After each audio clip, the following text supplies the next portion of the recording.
안녕하세요. 동굴아빠입니다. 오늘은 125회 1교시에 대해서 강평을 해보도록 하겠습니다.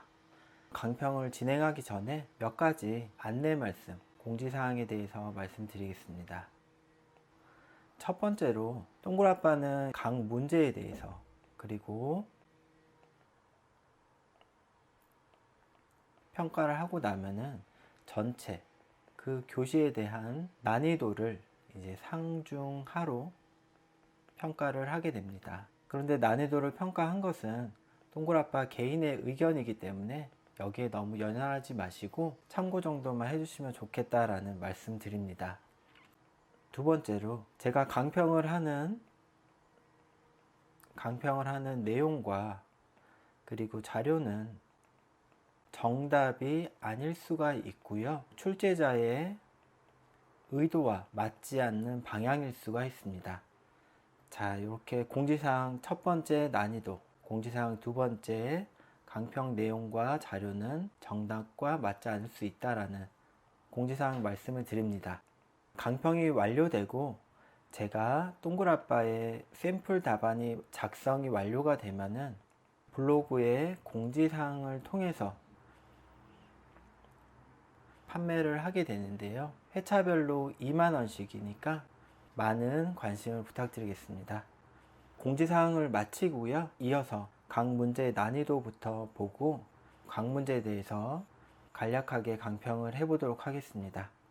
자, 우선 좌측에는 기출문제가 있고 이제 오른쪽에는 메모장이 있고 좌측 문제에 대해서 제가 색칠로 구분하면서 난이도를 먼저 평가를 해보겠습니다. 자, 노란색 형광펜으로 이렇게 칠하는 것은 일반적인 평이한 문제 수준의 문제에 대해서 제가 노란색 형광펜으로 칠을 하도록 하겠습니다. 자, 이어서는 초록색으로 이렇게 칠할 건데요. 조금 난이도가 있지만은 일반적이지는 않지만은 방어 정도는 할 수 있는 그런 문제에 대해서 초록색으로 색칠을 하겠습니다. 그리고 이어서 제가 보라색으로 이렇게 칠할 거는요. 극강의 난이도고 거의 웬만하면 풀 수가 없다. 그런 수준의 난이도로 평가를 해보겠습니다. 자, 쉬운 문제는 노란색, 조금 어려운 문제는 초록색, 아주 어려운 문제는 보라색으로 색칠하면서 기출문제를 읽어보도록 하겠습니다.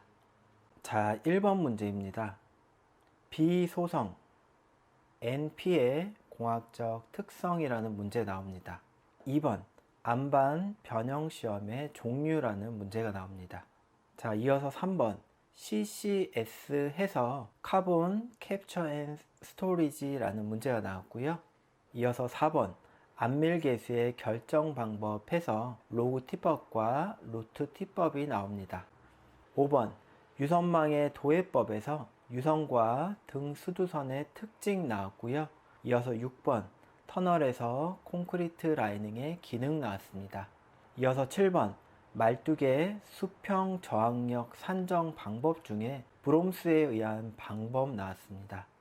이어서 8번 보상기초 나왔습니다. 자, 이어서 9번 TBM 굴진율에 관한 경험적 예측 모델 나왔습니다. 이어서 10번 토목 섬유 매트 시험 방법 중에 그랩법과 스트립법이라는 문제가 나왔습니다. 자, 이어서 11번 석회암 지역의 공동과 화산암 지역의 공동이라는 문제가 나왔습니다. 자, 이어서 12번 필댐의 안정성 검토 항목 나왔고요. 13번에 동다짐과 동치환공법에 대해서 나왔습니다. 자, 그럼 몇 문제가 나왔는지 한번 집계를 해보겠습니다. 일반적으로 평이한 문제는 하나, 둘, 셋, 넷, 다섯, 여섯, 일곱, 8개가 나왔고요. 그리고 난이도가 조금 있지만은 쓸 수 있는 문제 2번에 한 문제가 나왔습니다. 그리고 극강의 난이도 좀 쓰기가 어려웠던 문제는 4문제가 나왔습니다. 따라서 용어는 10문제를 써야 되는데 평이한 문제와 난이도가 조금 있는 문제를 쓰더라도 극강의 문제 중에 한 문제는 골라서 방어적인 형태의 답안을 써야 합격할 수 있는 그런 난이도였던 것 같습니다. 따라서 동굴아빠는 이번 125회 용어 난이도를 중에서 상으로 이렇게 평가하도록 하겠습니다. 중상 정도의 난이도가 아니었나 이렇게 생각합니다. 자, 난이도에 대해서 평가를 해봤고요. 이제 각 문제에 대해서 우측 메모란에 강평을 한번 해보도록 하겠습니다. 자, 첫 번째 문제. 비소성이라는 문제가 나왔고요. 비소성 NP의 공학적인 특성에 대해서 쓰시오라고 되어 있습니다. 자, 우선 이 문제를 받아 들으셨을 때 비소성이 뭔지, 그리고 난 플라스틱 NP가 뭔지를 알아야 쓸 수 있는 그러한 문제가 되겠습니다. 비소성이라고 함은 소성 상태로 존재할 수 있는 함수비 범위가 없는, 즉 공학적으로 말해서 소성지수 PI가 0인 집안을 말합니다. PI는 액성한계 LL- 소성한계 PL로 구분이 되고요. PI가 0인 집안은 사질토다. 여기까지는 기본적으로 아셔야 이 문제를 풀 수 있었다라고 생각이 됩니다. 그러면은 비소성 NP의 공학적 특성이라고 물어봤을 때 대제목을 어떻게 잡아가는지만 간략히 보도록 하겠습니다. 첫 번째는 개요 또는 정의를 해서 비소성에 대해서 이렇게 쓰도록 합니다. 좌측에는 내용을 쓰고 우측에는 최적과 그리고 함수비에 관한 요 소성도를 같이 그려주시면 좋을 것 같습니다. 혹은 요 부분을 대제목 2번으로 해서 비소성과 연경도와의 상관관계 이런 식으로 풀어도 되겠습니다. 자, 이어서 대제목 2번은 물어본 게 그대로 오면 좋습니다. 공학적인 특성이 되겠고요. 비소성 사질토에 대한 전단 강도 특성과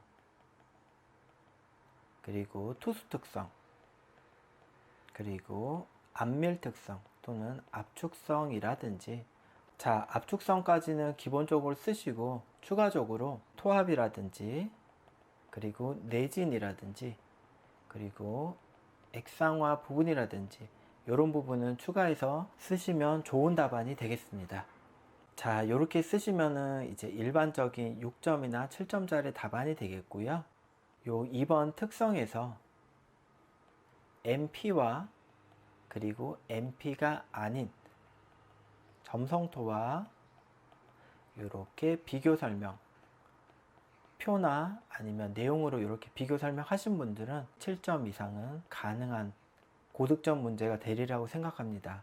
용어에서는 항상 말씀드리지만은 A라는 문제가 나왔을 때 A와 비교할 수 있는 B라는 짝꿍이 있을 때는 이렇게 비교 설명해 주시면은 추가 점수가 분명히 있을 거다 라고 말씀드렸고요. 또 한번 강조해서 말씀을 드립니다.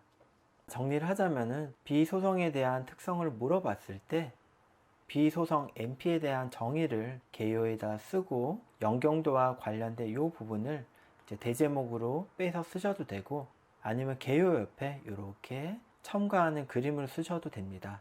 이어서 물어본 문제, 이 특성 부분은 사질토에 대해서만 이렇게 쓰시는 것보다는 점성토와 이렇게 비교 설명하시면은 고득점이 가능한 문제였다라고 생각이 됩니다.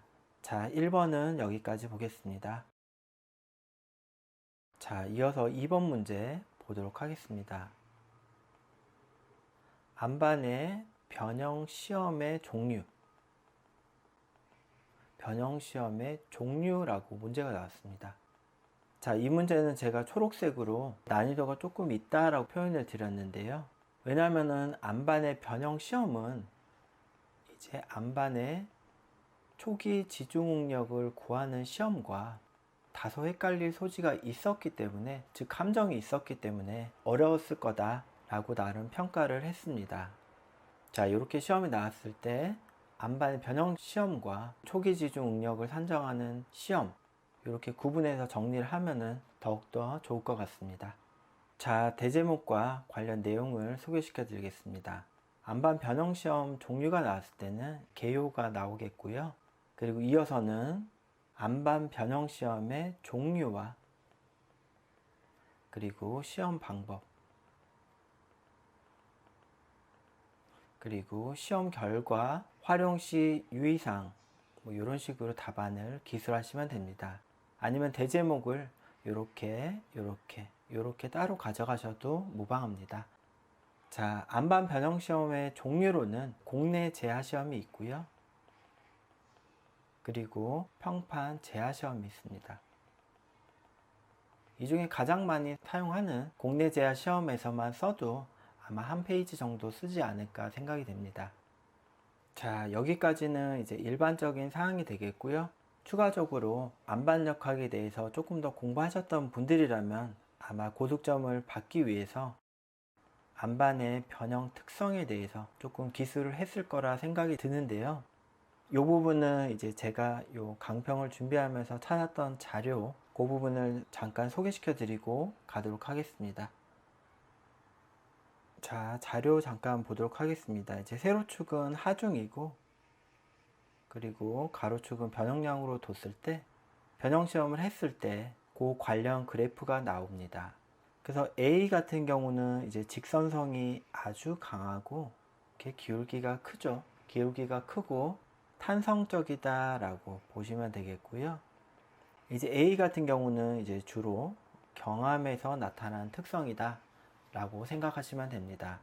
B 같은 경우는 이제 초기 제하시하고 그리고 반복 제하시하고 이렇게 기울기의 차이가 클 수 있는 그런 부분의 변형 특성이 되겠고요. 안반에 이제 전리가 많은 그런 부분의 변형 특성이라고 합니다. 자, C 같은 경우는 이렇게 기울기가 느슨한 변형에 대한 저항성이 낮은 이제 연안반의 변형 특성이다 라고 봐주시면 되겠고요. 요런 안반의 변형 시험 관련했을 때 요런 부분을 엑스트라로 가져가셔도 상당히 좋겠다 싶어 잠깐 소개시켜 드렸습니다. 자, 추가적으로 변형 특성과 관련해서 안반에서의 탄성 계수와 그리고 변형 계수를 구분하는 자료가 있으니까 요것까지 같이 소개시켜 드리겠습니다. 자, 이어서 추가 자료를 보도록 하겠습니다. 요거는 이제 탄성 계수와 변형 계수를 이렇게 구분한 그림인데요. 이제 탄성 계수 같은 경우는 안반의 잔류 변형량을 고려하지 않는 값을 말하고요. 이제 변형 계수 같은 경우는 고려하는 그런 값이 되겠습니다. 따라서 탄성 계수는 이렇게 직선성을 보이는 이 구간에 관한 이 기울기 값을 사용을 하고요. 변형 계수 같은 경우는 전체 구간에 대한 평균 기울기를 사용을 하게 됩니다. 자, 다시 한번 정리하겠습니다. 안반의 변형 시험이라는 문제가 나왔고요. 일반적으로 개요와 시험 종류와 시험 방법 그리고 주의사항에 대해서 기술을 하시면 됩니다. 시험은 공내 제하 시험과 평판 제하 시험 등이 있습니다. 자, 이렇게 기술하시면 되고요. 추가적으로 안반의 변형 시험, 즉 변형 계수와 관련된 문제이기 때문에 추가적으로 고득점을 받기 위해서는 이런 변형 특성과 그리고 탄성 계수와 변형 계수를 구분하는 이런 방법 등에 대해서 소개시켜 드렸습니다. 자, 여기까지 해서 2번을 마치도록 하겠습니다. 자, 이어서 3번 CCS에 대해서 보도록 하겠습니다. 이산화탄소 또는 탄소의 캡처, 포집이 되겠고요. 그리고 N 스토리지, 저장에 관한 문제가 되겠습니다. 최근에 탄소 배출권과 관련해서 이슈가 되고 있는데 그 부분과 관련된 이런 문제가 아니었나 생각이 됩니다. CCS가 뭔지 알려드리기 위해서 캡처한 자료를 같이 한번 보도록 하겠습니다. 자, CCS, 즉 이산화탄소의 포집과 저장 기술은 제가 하늘색으로 동그라미 치는 부분만 봐주시기 바랍니다. 자, 발전이나 이런 산업 공장에서 나오는 배출가스, 즉 이산화탄소를 이렇게 포집을 해서 지하 공간에 저장할 때는 주입과 모니터링과 그리고 연구 격리의 과정을 거치게 됩니다. 제가 이렇게 하늘색으로만 표현한 것이 문제에서 물어본 CCS가 되겠고요. 요 윗부분 이제 활용을 포함하는 과정을 CCUS라고 합니다. U는 활용의 유틸리제이션의 그 앞 글자가 되겠고요. CCUS가 있고, 그리고 물어본 이렇게 CCS가 있다라고 봐주시면 됩니다. 자, 이렇게 아마 CCS 문제가 나왔을 때 대제목 어떻게 잡아가는지만 보도록 하겠습니다. 자, 첫 번째는 이제 개요 또는 CCS의 정의에 대해서 쓰시면 되겠고, 2번은 지금 보여드린 이 부분, 이 프로세스 부분에 대해서 기술을 하시면 되겠습니다. 이제 점수를 따기 위해서 세 번째 대제목을 해야 되는데, 우리가 응시하고 있는 시험 토질 및 기초기술사는 이 저장 부분과 주입, 저장 및 모니터링 이 부분에 주안점을 둬야 됩니다. 이제 CCS를 적용 시 지방공학적 고려사항이라든지 유의사항, 주안점 이렇게 내용을 쓰시면 되겠고요. 이렇게 대제목을 잡아가시면 되겠고, 관련 자료를 소개시켜 드리면서 보도록 하겠습니다. 자, 3번의 내용을 제가 인터넷 검색으로 확인한 자료와 같이 보도록 하겠습니다. 자, 우측의 그림을 잠깐 보시면은 이렇게 지상에서는 관측정이 있고, 그리고 가스를 주입하는 주입정이 있습니다. 또는 지상 설비가 이렇게 있겠죠. 관련 내용을 보면은 이제 지상 설비의 제어 시스템 이렇게 되어 있고요. 주입공에서는 저장소의 선정과 특성화, 그리고 저장 능력 이런 부분이 있겠고, 관측정에서 보시면은 주입정과 관측정의 시추 부분이라든지 관측정 기반의 모니터링, 그리고 관측 기술 이렇게 나와 있고요. 이렇게 집안 내에 저장층에 주입해서 관리 모니터링 한다라는 개요도가 되겠고요. 이런 개요도와 같이 내용을 쓰셨다면은 상당히 고득점이 기대되는 그런 문제가 되겠습니다. CCS에 대해서 CCS의 이런 흐름도와, 그리고 특히 지방공학적인 고려사항 이런 부분에 대해서 자료를 찾아서 소개시켜 드렸습니다. 3번은 여기까지 보도록 하겠습니다. 자, 이어서 4번 문제. 안밀계수 CV를 결정하는 방법인데, 괄호에서 로그 T법과 그리고 루트 T법 이렇게 물어봐 주었습니다. 문제는 하나인데 두 가지 방법에 대해서 이렇게 적어 놨기 때문에 풀이도 로그 T와 루트 T에 대해서 두 가지 다 쓰셔야 되겠습니다. 첫 번째 개요일 텐데요. 개요는 물어본 안밀계수에 대해서 내용을 써주시는 게 좋겠고요. 2번은 로그 T법에 의해서 CV를 구하는 방법, 3번은 루트 T법에 의해서 CV를 구하는 방법, 그리고 4번은 로그 T법과 그리고 루트 T법으로 CV를 구할 때의 유의사항 이렇게 써주시면 되겠는데요. 내용을 보시면 알겠지만은 그래프와 관련 내용이 상당히 많고요. 유의사항 또한 반 페이지 정도 됩니다. 그래서 이렇게 대제목으로 가져가셔서 한 페이지 반으로 쓰셔도 되고요. 혹은 로그 T법과 루트 T법을 이렇게 표로 한 페이지 안쪽으로 해서 정리를 하시고 유의사항까지 한 페이지로 왁구를 잡아도 되겠다라는 말씀드립니다. 안밀계수를 구하는 방법은 일반적인 사항이기 때문에 따로 설명을 드리지 않겠습니다. 자, 4번에 대해서는 간략하게 봤고요. 자, 이어서 5번 문제 보도록 하겠습니다. 유선망의 도해법에서 유선과 등 수두선의 특징이라고 물어봤습니다. 자, 일반적인 문제이기 때문에 바로 대제목을 잡아 보겠습니다. 1번은 이제 개요라고 쓸 테고요. 이제 유선망이 뭔지부터 조금 써주시는 게 좋을 것 같습니다.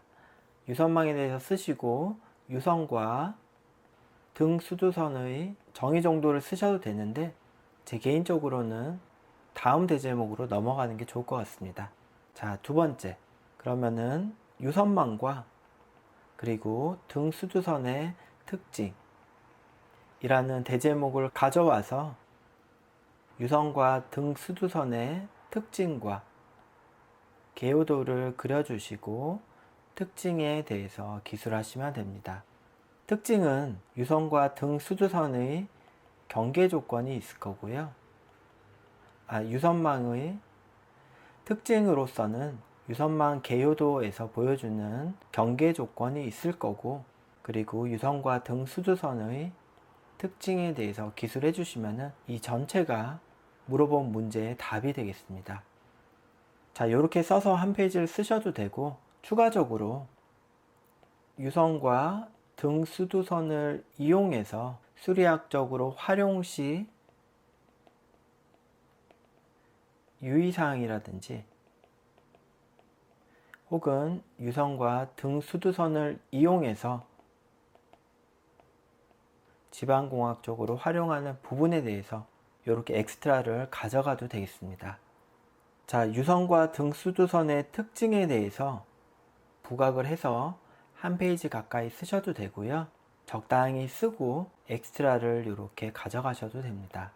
이거는 정답이 있는 게 아니고 채점자의 성향에 따라 다르기 때문에 선택해서 기술하시면 됩니다.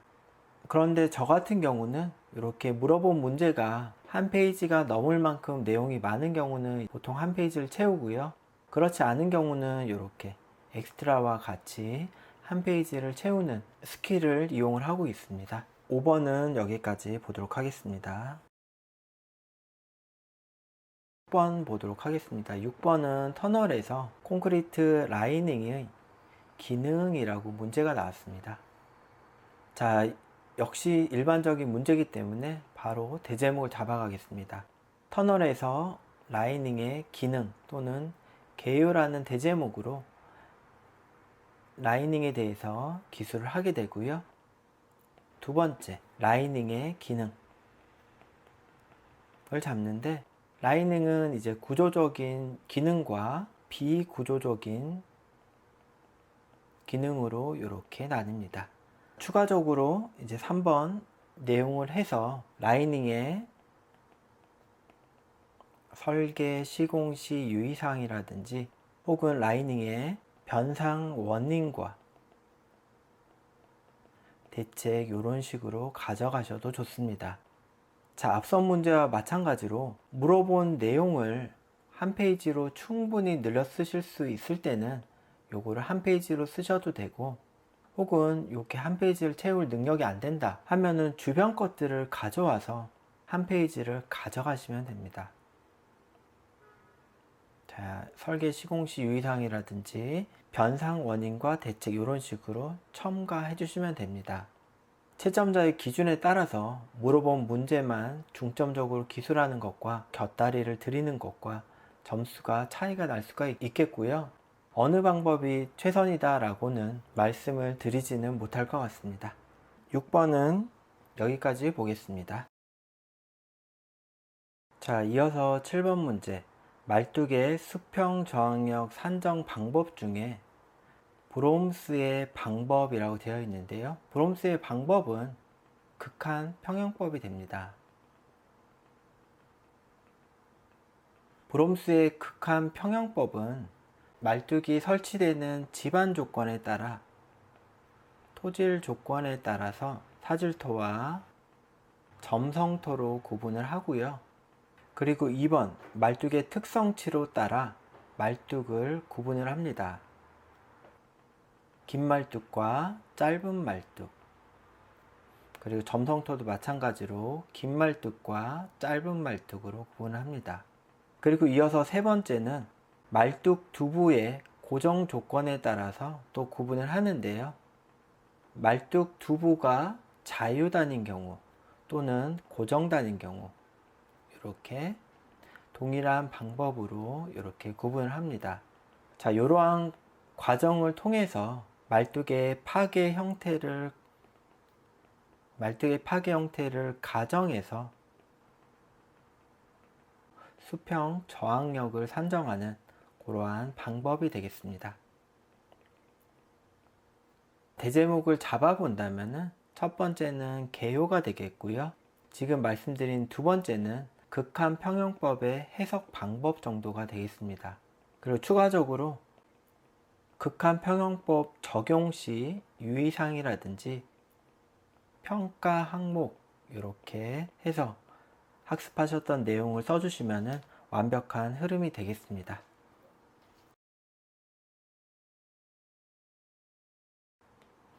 자, 이어서 8번 보상기초 나옵니다. 보상기초.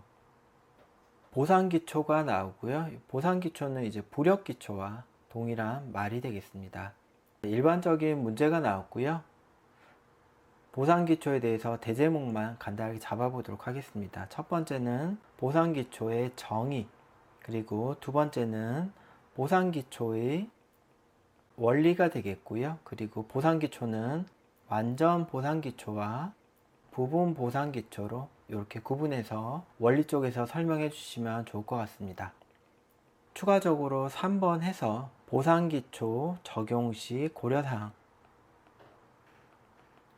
자, 이런 식으로 내용을 써주시면 되겠습니다. 적용 시 고려사항은 지지력 부분과 치마의 부분을 기본으로 해서 재압축 문제라든지 그런 내용을 써주시면 되겠습니다. 간혹 보상기초, 부력기초를 부력을 받는 구조물에 부력 방지 조건이라든지 부력 방지 대책 이런 거와 관련해서 쓰시는 분들이 있는데, 부력을 받는 구조물이랑은 전혀 다른 내용이다 라는 거 꼭 감안해 주시기 바랍니다. 8번에 대해서는 이렇게 간단하게 보도록 하겠습니다. 9번 문제 보도록 하겠습니다. 9번 문제는 TBM 굴진율에 관한 경험적 예측 모델에 대해서 물어봤습니다. 아주 생소한 문제였는데요. 이 문제는 이제 이인문 교수님 교재에 그대로 나와 있으니까 그 내용만 잠깐 소개시켜 드리도록 하겠습니다. TBM의 굴진율을 경험적으로 예측하는 방법은 크게 두 가지가 있습니다. NTNU, 즉 노르웨이 과학기술대학교에서 나온 경험적 예측 방법과 KICT 회기식, 요거는 이제 한국건설기술연구원에서 나온 자료가 되겠습니다. 경험적인 예측 모델 중에 NTNU 모델에 대해서 잠깐 설명을 드리면은, 굴진율과 그리고 커터 수명을 평가하기 위해서 여러 가지 실내 시험을 통해서 인자값들을 산정을 하게 되고요. 이 인자값들을 통해서 굴진율과 그리고 커터의 수명을 예상하는 방법이 되겠습니다. KICT 한국건설기술연구원에서는 이러한 자료가 워낙에 방대하기 때문에 방대한 자료와 결과값의 회기식을 이용을 해서 예측하는 방법이 되겠습니다. 필요하신 분들은 이인모 교수님의 터널의 집안 공학적 원리에서 페이지 153을 참고하시면 관련 내용이 있으니까 관심 있으신 분들은 참고하시기 바랍니다. 자, 9번은 여기까지만 보도록 하겠습니다. 10번 문제 보도록 하겠습니다. 토목 섬유의 시험 방법 중에 그래법과 그리고 스트립법에 대해서 물었습니다. 토목 섬유의 인장 강도라는 문제가 나왔으면 이제 괜찮았을 텐데, 이렇게 그랩과 스트립을 이제 구분해서 설명을 해야 되니까 다소 어려운 문제였던 것 같습니다. 자, 제가 강평을 준비하면서 찾아낸 자료와 같이 보도록 하겠습니다. 자, 이 부분을 키워서 이렇게 보도록 하겠습니다. 아래 표를 보도록 하겠습니다. 그래법과 그리고 스트립법이 이렇게 나와 있습니다. 자, 개요도를 보시면은 이렇게 시편 중에 일부만 이렇게 잡아서 당겨서 인장 강도를 측정하는 방법이 그래법이 되겠고요. 그리고 시편의 전체를 잡아서 이렇게 잡아당겨서 인장 강도를 측정하는 방법이 이제 스트릿법이다 라고 개요도로 이제 개념을 좀 잡으시고 나머지 내용을 정리하시면 되겠습니다. 규격이 어떠하고 특성이 어떠하다. 그리고 이 개요도와 관련돼서 이제 시험 방법 이렇게 정리하시면 되겠고요. 이런 문제가 나왔을 때는 각 방법에 대한 시험 방법과 개요도가 나오고 이어서 특성이 나오면은 좋은 답안 방향이 될 거라고 생각이 됩니다. 10번은 여기까지 보도록 하겠습니다. 자, 이어서 11번 문제 보도록 하겠습니다. 11번은 석회암 지대의 공동과 화산암 지역의 공동이라는 문제가 나왔고 특히 이 화산암 부분에서 어렵으리라 생각이 됩니다. 석회암과 화산암을 비교해 놓은 자료를 구글링을 통해서 발견했는데요. 그 내용 같이 보도록 하겠습니다.